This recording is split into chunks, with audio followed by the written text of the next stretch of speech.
Of CBSE board class 10 class 12। बच्चों, आज की वीडियो में हम जानने वाले हैं जो आपका सबसे बहुत ही मेजर सवाल है, ग्रेस मार्क्स कब लगता है, कितना लगता है, कैसे लगता है। तो आज की वीडियो में हम वो डिस्कस करने वाले हैं। तो फर्स्ट ऑफ ऑल आप सभी जानते हो कि सीबीएसई ने ईयर ऑन ईयर पेपर की डिफिकल्टी लेवल भी बढ़ा दी है। लास्ट ईयर तक 10th के बच्चे ट्रबल में नहीं थे, इस बार 10th के बच्चे भी ट्रबल में है। 10th वालों का मैथ्स वॉज डिफिकल्ट, चाहे वो स्टैंडर्ड मैथ्स था या बेसिक मैथ्स था। Science was also difficult. कुछ बच्चों को एसएसटी में भी प्रॉब्लम हुई, यानी कि क्वेश्चन जो थे वो प्रॉब्लमेटिक थे, लेंदी थे, टाइम टेकिंग थे, difficult to finish in the given time span था। Some of the questions were so difficult कि बच्चे कर नहीं पाए। अगर हम 12th की बात करें तो फिजिक्स बहुत मुश्किल था, ये कहा जा रहा था कि जेई के पेपर लग गए हैं, इतना मुश्किल था। Some of the questions in physics were out of the syllabus, कुछ क्वेश्चंस में एम्बिग्विटी थी, एरर भी था। उसके बाद आए मैथ्स के पेपर में, तो second difficult subject was mathematics, जिसमें भी बच्चों को काफी ट्रबल हुआ है। Then comes the chemistry, chemistry में भी ट्रबल हुआ है बट रिलेटिवली थोड़ा कम हुआ है फिजिक्स और मैथमेटिक्स में। बट फिजिक्स में बच्चों की बिल्कुल ही हालत खराब थी। 80 to 90% बच्चों का पेपर खराब गया है फिजिक्स। मैथमेटिक्स में, अगर फिजिक्स में 90% बच्चों का खराब गया नहीं, तो केमिस्ट्री में 70% का खराब गया, मैथमेटिक्स में 80% का खराब गया। तो 12th में तो ग्रेस के बिना काम ही नहीं चलेगा, जिस तरीके से पेपर खराब हुआ है। फिजिक्स में देखो सेट 3 कहा गया टफेस्ट पेपर, जो जेई के लेवल का था। 90% बच्चों को बहुत खराब लगा पेपर। तो देखो, जब question out of the syllabus होता है या एम्बिगुअस होता है, तो that calls for moderation. Moderation की जो पॉलिसी है ना, वो यही कहती है कि अगर क्वेश्चन डिफिकल्ट होगा, आउट ऑफ द सिलेबस होगा, तो मॉडरेशन पॉलिसी लगेगी ही लगेगी। तो 100% बेटा फिजिक्स में मॉडरेशन लगेगी, वो तो एक एड ऑन फैक्टर है। प्लस आपको ग्रेस मार्क्स भी दिए जाते हैं। आज मैं आपको विद प्रूफ दिखाऊंगी कि ग्रेस मार्क्स कितने मिलते हैं। कम से कम 5 से 10 नंबर मिलते हैं 1 से 2 सब्जेक्ट में। उससे ज्यादा में अगर बच्चों को रिक्वायरमेंट है तो फिर मुश्किल है।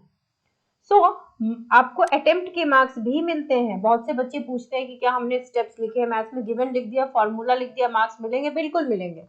गिवन लिखना is a part of the process, ठीक है। और आपकी जो प्रॉब्लम्स है that has been shared with CBSE. Outcome क्या उस प्रॉब्लम का? Many more students will pass, क्योंकि सीबीएसई को एक तो सोशल मीडिया से इंफॉर्मेशन मिलती है, देन आपकी जो डेली बेसिस पर फीडबैक जाती है वहां से भी पता चलता है। देन अगर कॉपी चेकिंग में कोई मार्क्स बहुत कम आ जाता है तो वहां पर भी सीबीएसई मॉडरेशन अप बढ़ा देती है। तो स्टूडेंट्स डेफिनेटली वरीड हैं, बट लिबरल मार्किंग 100% होगी बेटा, और ज्यादा से ज्यादा बच्चे पास होंगे। पास होने का नहीं होने का खतरा उन्हीं बच्चों को है जिन्होंने पेपर खाली छोड़ा है या 5 7 8 नंबर का बस बनाया है, बाकी कुछ नहीं लिखा है रेलेवेंट। बाकी जिन्होंने अटेम्प्ट लिया है, थोड़ा रेलेवेंट है, तो आपको पास मार्क्स मिल जाते हैं। फॉर एन एग्जाम्पल आप देखो, किसी स्टूडेंट का ये मार्कशीट है क्लास 12th के बच्चे का। आप देख सकते हो दो दो सब्जेक्ट में, फिजिक्स एंड केमिस्ट्री, जो बेसिकली आप लोग को मुश्किल जाते हैं। तो टीचर ने देखो, इंटरनल में तो अच्छे मार्क्स मिले ही मिले हैं, प्रैक्टिकल में 28 29, बट थ्योरी में देखो डेफिनेटली ये बच्चा 15 16 मार्क्स से ज्यादा का सही नहीं लिखा होगा, प्लस अटेम्प्ट ले लिए होंगे। तो देखो टिचर ने उसको किसी ना किसी तरीके से 23 नंबर तक पहुंचाया है, क्योंकि आपको लगता नहीं है कि एग्जैक्टली 23 मार्क्स बच्चे के नहीं आ सकते दो दो सब्जेक्ट में, अनटिल एंड अनलेस जो कॉपी चेकर है या पूरी जो सिस्टम है, दे आर ऑल्सो ट्राइंग कि बच्चे पास हो। तो ऐसे मार्कशीट बहुत सारे बच्चों के हैं, ठीक है। सो आप देख सकते हो ग्रेस मार्क्स जो है वो एक विषय में अगर मिलेगा तो 10 नंबर का मिलेगा to maximum.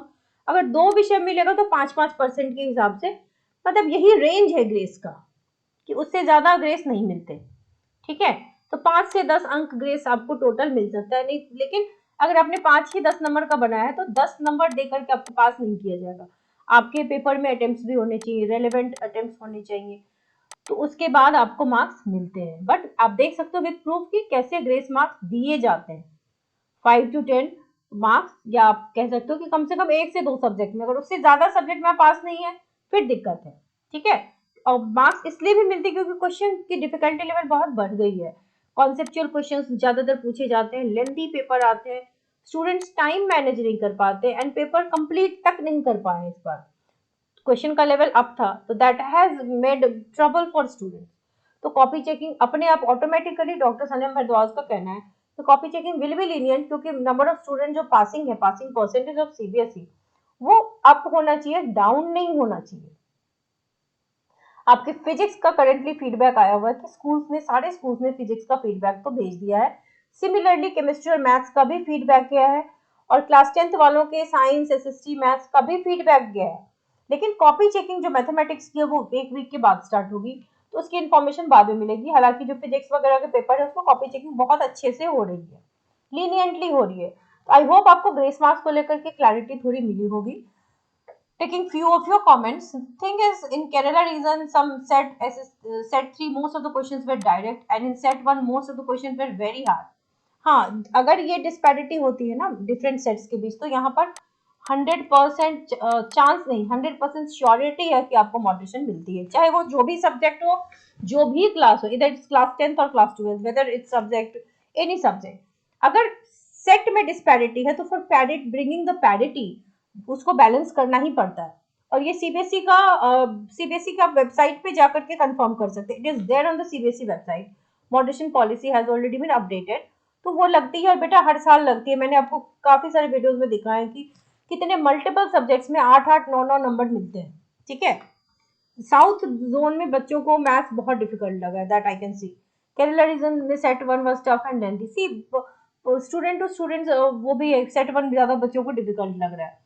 Given and proof लिखने के कितने नंबर मिलते हैं बेटा, that depends on the question. मान लो कोई क्वेश्चन 2 मार्क्स का है, ठीक है, तो इसका स्प्लिट कैसे होगा? गिवन के हाफ मार्क्स, फॉर्मूला के हाफ मार्क्स, प्रोसेस के हाफ मार्क्स और फाइनल रिजल्ट के हाफ मार्क्स। तो 2 मार्क्स के क्वेश्चन का डिस्ट्रीब्यूशन ऐसे होता है। तो आप यही समझ लो 3 मार्क्स का भी इसी तरीके से होगा। तो आपने जितना पार्ट लिखा होगा, जितने स्टेप्स लिखे होंगे, उतने आपको नंबर टीचर देंगे। ठीक है। Madam, my daughter got set 1 standard. She practiced NCERT textbook, exemplar, competency-based PYQs, everything. Still, she found it difficult. Yes, and lengthy also. Paper was actually lengthy and difficult.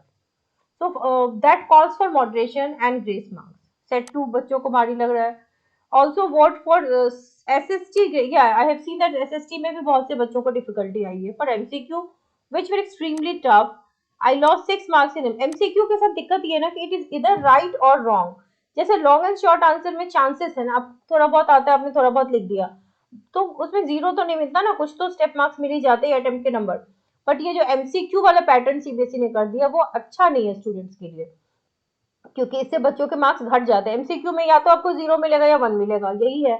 वहां पे attempt के number दे सकते हैं ना, step marking लगा सकते हैं। तो ये एक प्रॉब्लम है सीबीएसई के क्वेश्चन फॉर्मुलेशन में। अगर ऐसा है तो मार्क्स और भर भर के बच्चों को देने चाहिए। So set 1 was difficult, yes. Different subjects में डिफरेंट सेट्स डिफिकल्ट आए हैं, that would definitely lead to moderation. So don't worry, moderation policy is there, जो कहती है कि इट कॉम्पनसेट्स द वैलिडिटीज। अगर सेट्स डिफिकल्ट होते हैं या क्वेश्चन एम्बिगुअस है, क्वेश्चन में एरर है, तो there will be 100% moderation, nothing to worry about. Rest आपकी जो भी डाउट्स हो, do write in the comment section. In the next video I would really try कि मैं आपके कुछ कमेंट्स को बता सकूं और आपके जो बेसिक डाउट्स हैं उसको क्लियर कर सकूं। I wish you all the very best.